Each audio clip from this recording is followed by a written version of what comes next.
नमस्कार, मैं Jully Tiwari. Daily news में आपका स्वागत है। तो चलिए नजर डालते हैं आज के कुछ मुख्य समाचारों पर। महाराष्ट्र गद्दार कहलाने वाले अब बन गए मुख्यमंत्री। बीजेपी नेता प्रदीप रामचंदानी ने सियासत की नई तस्वीर पेश की। महाराष्ट्र की राजनीति में हाल ही के दिनों में तेजी से बदलते घटनाक्रमों के बीच उल्लासनगर बीजेपी अध्यक्ष प्रदीप रामचंदानी ने एक विवादास्पद बयान दिया है। उन्होंने कहा, जिन्हें गद्दार कहा जाता था वे अब मुख्यमंत्री बन गए हैं। कल तक जो गद्दार थे आज खुद्दार बन गए हैं। इस बयान ने महाराष्ट्र की सियासत में हलचल मचा दी है, जहां राजनीतिक दलों के बीच उठापटक आम बात हो गई है। रामचंदानी ने यह टिप्पणी मुख्यमंत्री के संदर्भ में की, जो हाल के राजनीतिक संकटों के बीच सत्ता में आए हैं। उन्होंने स्पष्ट किया कि महाराष्ट्र की राजनीति में अब पुराने समीकरण और सोच का कोई महत्व नहीं रह गया है। उनका कहना है कि आज के दौर में खुद को साबित करने के लिए केवल राजनीतिक जुड़ाव ही नहीं, बल्कि रणनीतिक सोच और क्षमता भी जरूरी है। इस बयान के जरिए उन्होंने यह दिखाने की कोशिश की है कि कैसे राजनीतिक धाराएं और उनके नेता समय के साथ बदलते हैं। रामचंदानी ने उनकी स्थिति को भी रेखांकित किया, यह दर्शाते हुए कि राजनीति में गद्दारी और खुददारी की परिभाषा कितनी बदल गई है। यह एक ऐसा समय है जब सियासी दुश्मन एक दूसरे के साथ मिलकर नए गठबंधन बना रहे हैं, जिससे यह स्पष्ट होता है कि स्वार्थ की राजनीति अब प्रमुख है। शिवसेना के उल्लासनगर के प्रमुख राजेंद्र चौधरी ने इस पर अपनी प्रतिक्रिया दी है। उन्होंने कहा, राजनीति में गद्दार और खुददार की परिभाषा बदल गई है, लेकिन हम अपने सिद्धांतों को समझौता नहीं करेंगे। हमें यह सुनिश्चित करना होगा कि राजनीति में नैतिकता का होना आवश्यक है। चौधरी के बयान ने सियासी माहौल में और गर्मी ला दी है, जिससे यह स्पष्ट होता है कि वह अपनी पार्टी के लिए एक मजबूत पार्टी बनाने के लिए तैयार है। उन्होंने आगे कहा कि आज की राजनीति में केवल सत्ता का महत्व है और हम यह देख रहे हैं कि गद्दारों की जगह अब खुददारों ने ले ली है। लेकिन हम यह नहीं भूल सकते हैं कि राजनीति का एक नैतिक पक्ष भी है, जिसे हमें बनाए रखना चाहिए। इस बयान ने राजनीतिक गलियारों में कई सवाल खड़े कर दिए हैं। क्या गद्दारी और खुददारी का यह नया अर्थ महाराष्ट्र की राजनीति में स्थायी रूप से स्थापित होगा? क्या आने वाले दिनों में और नेता इसी तरह के बयानों के जरिए अपनी स्थिति को मजबूत करने की कोशिश करेंगे? यह बातें सियासी समीक्षकों के लिए एक दिलचस्प विषय बन गई है और अब यह देखना बाकी है कि क्या प्रदीप रामचंदानी का यह बयान महाराष्ट्र की राजनीति में किसी नए मोड़ का संकेत है।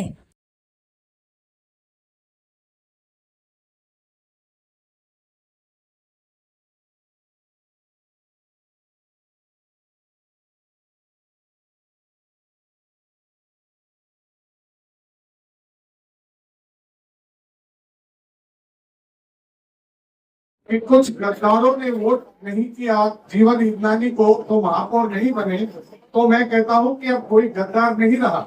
जिसको गद्दार कहा जाता है वो मुख्यमंत्री बन जाता है। इसीलिए राजनीति का जो परिदृश्य है वो बदला है। जिनको हम कल गद्दार कह रहे थे, आज वो हमारे पार्टी में शामिल हो रहे हैं, उन्हें हम खुददार बोल रहे हैं। समय ने बदलाव किए थे, राजनीति का चरित्र बदलता है। शिवसेना कांग्रेस के साथ गठबंधन करती है। बाला साहब ठाकरे कहते थे कि अगर शिवसेना का कांग्रेस हो गया तो मैं दुकान बंद कर दूंगा। लेकिन चरित्र राजनीति का बचाए रखने के लिए कोई पार्टी है तो भारतीय जनता पार्टी है। देखिए, आज समर्थन घोषित किया है साई पार्टी ने, जिनके कई वर्षों से महानगर पालिका में उनकी ताकत रही है। उस आधार पर प्रत्येक दल साई पार्टी से आग्रह करता है कि भारतीय जनता पार्टी को और युति को समर्थन। प्रदीप रामचंदानीजीने जे काय बोलले आहेत ते आताच मी आपल्या माध्यमातून ऐकलेलं आहे। प्रदीप रामचंदानीजीला भारतीय जनता पार्टी, हिंदुत्व आणि शिवसेना भारतीय जनता पार्टीची युती बरोबर कळालेली नाही। त्यांना जर कळाले असते तर त्यांनी असे उच्चार काढले नसते। त्यांनी जे उच्चार काढलेले आहेत त्याबद्दल मी एवढंच सांगेन की माननीय एकनाथजी शिंदे साहेब यांनी हा जो उठाव केला तो हिंदुत्वासाठी केला, हिंदुत्वानंतर बाळासाहेबांचे विचार जिवंत ठेवण्यासाठी केला आणि महाराष्ट्राच्या भल्यासाठी हा उठाव केलेला आहे। त्या उठावानंतर त्यांचं केंद्रीय नेत्यांनी त्यांचं स्वागत केलेलं आहे, भारतीय जनता पार्टीच्या पंतप्रधानांनी त्यांचं स्वागत केलेलं आहे आणि ते स्वागत स्वीकारून मुख्यमंत्री भारतीय जनता पार्टी आणि शिवसेनेची युती एकदम घट्ट या महाराष्ट्रामध्ये केली। महाराष्ट्राच्या सरकारमध्ये काम करत असताना देवेंद्र फडणवीस यांना बरोबर घेऊन महाराष्ट्राचे मुख्यमंत्री पूर्ण महाराष्ट्रामध्ये काम करतायत. त्यांचं काम बघून महाराष्ट्राची जनता खुश आहे आणि अशा वेळेला भारतीय जनता पार्टीचे जिल्हा अध्यक्ष अशी भाषा जर वापरत असतील तर भारतीय जनता पार्टीने त्यांना त्याची समज दिली पाहिजे आणि जे काही भाषा त्यांनी वापरली त्याचं त्यांनी स्वतः खंडन करून दिलगिरी व्यक्त केली पाहिजे, अशी आमची शिवसेनेची भूमिका आहे. त्याचबरोबर जर एकनाथ शिंदे साहेबांनी उठाव केला नसता तर भारतीय जनता पार्टी सत्तेत आली नसती आणि भारतीय जनता पार्टीचे देवेंद्र फडणवीस उपमुख्यमंत्री झाले नसते. आणि जर शिंदे साहेबांनी उठाव केला आणि जर भारतीय जनता पार्टी सत्तेत आली त्याचंही त्यांनी भान ठेवायला पाहिजे. आणि जर कोणाच्या विषयी अपशब्द वापरत असू तर आपण काय करतो याचा विचार केला पाहिजे. कारण आजपर्यंत प्रदीप रामचंद्रन यांची मानसिकता आहे लोकांना वाईट समजायचं, त्यांना कमी लेखायचं, इतर पक्षांना कमी लेखायचं आणि मी कसा चांगला आहे हे सांगण्याचा प्रयत्न करायचा. परंतु ते सांगत असताना त्यांचा पाठीमागचा इतिहास काय ते पण त्यांनी बघितलं पाहिजे. ते बघत नाही, ती त्यांची चूक आहे. ते इच्छुक होते. कदाचित असं वाटत असेल की कुमार यादव यांना तिकीट देण्यामध्ये त्यांच्या मनात जी सल होती ती सल ते बाहेर काढता येत नाही, ते पण असू शकतंय. ती सल बाहेर काढतात, ते इच्छुक होते, त्यांना उमेदवारी मिळाली नाही आणि कुमार आयलानींचं काम कसं फिट करायचं हा एक उद्देश त्याच्या मागे असू शकतो. याच्यातून कुमार आयलानींनी धडा घेतला पाहिजे. कारण कुमार आयलानींनी जेव्हा सत्तेत शिंदे साहेबांमुळे सत्ता आली, ते सत्ता आल्यानंतर करोडो रुपयाचा निधी उल्हासनगरमध्ये आणला. जेव्हा विरोधी पक्षामध्ये कुमार आयलानी होते तेव्हा त्यांचं काम या शहरामध्ये शून्य होतं. आता ते स्वतः सांगतात की मी शिंदे साहेबांमुळे एवढा निधी इथे आणला. त्याची भान त्यांनी ठेवून कुमार आयलानींनी स्वतः बाजूला बसलेले असताना हे उच्चार काढत असताना प्रदीप रामचंद्रांनी त्यांना रोखायला पाहिजे होतं. त्यांनी रोखलं नाही, त्याला विरोध करायला पाहिजे होता. एक या महायुतीचे उमेदवार म्हणून त्यांचं ते कर्तव्य होतं, त्यांनी पार पाडायला पाहिजे. महायुतीचे जे उमेदवार आहे कुमार यायलानी याला शिवसेनेकडनं नाही पण बीजेपीकडनं धोका आहे असं वाटतं का? 100% बीजेपीचेच लोक त्याचे आतमधून चुकीचं काम करतायत आणि जिल्हा अध्यक्ष पदावर राहणाऱ्या माणसांनी जर भारतीय जनता पक्षाने त्यांना जिल्हा अध्यक्ष केलंय तर त्यांनी त्या पक्षाचं काम इमानदारीने करायला पाहिजे असं मला वाटतं. भारतीय जनता पार्टीचे जिल्हा अध्यक्ष प्रदीप रामचंद्रन यांनी आज जे काही वक्तव्य केलेलं आहे त्याचा मी निषेध करतो.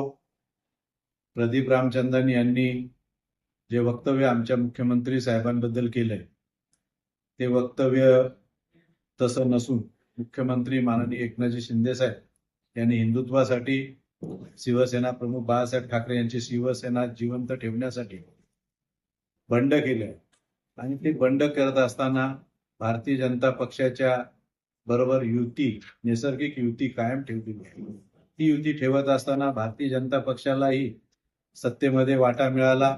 भारतीय जनता पार्टीचे केंद्रीय नेते सर्व माननीय एकनाथजी शिंदे साहेब यांच्या नेतृत्वात ही निवडणूक लढण्याची घोषणा करतात आणि भारतीय जनता पक्षाचे इथले जिल्हा अध्यक्ष प्रदीप रामचंद्रन चुकीचं वक्तव्य करून महायुतीमध्ये दरार निर्माण करतायत, युतीच्या कार्यकर्त्यांमध्ये संभ्रम निर्माण करतायत. त्यांना वेळीच भारतीय जनता पक्षाच्या पदाधिकाऱ्यांनी आवर घातली पाहिजे. त्यांच्याविषयी अनेक वेळा गैरसमज कार्यकर्त्यांमध्ये निर्माण झालाय. या निवडणुकीमध्ये भारतीय जनता पक्षाने जिल्हा अध्यक्षांना कुठेही त्यांना सामावून घेऊ नये. त्या निवडणुकीमध्ये कुठलाही सहभाग त्यांचा नसावा. जर त्यांचा सहभाग असेल तर असे वक्तव्य होईल, युतीच्या कार्यकर्त्यांमध्ये दरार निर्माण होईल, युती कार्यकर्ते भ्रमनिरास होईल आणि अशा पद्धतीचं वक्तव्य करणं ही त्यांची मानसिकता आहे. त्याचं कारण काही असू शकतं. मला तर असं वाटतंय की त्यांनाही उमेदवारी पाहिजे होती परंतु त्यांना उमेदवारी मिळाली नाही आणि कुमार आयलानी यांना उमेदवारी मिळाली. कुमार आयलानी यांचा आणि त्यांचा वाद असावा आणि कुमार आयलानींना हरवण्यासाठी हे असे वक्तव्य करत असावेत.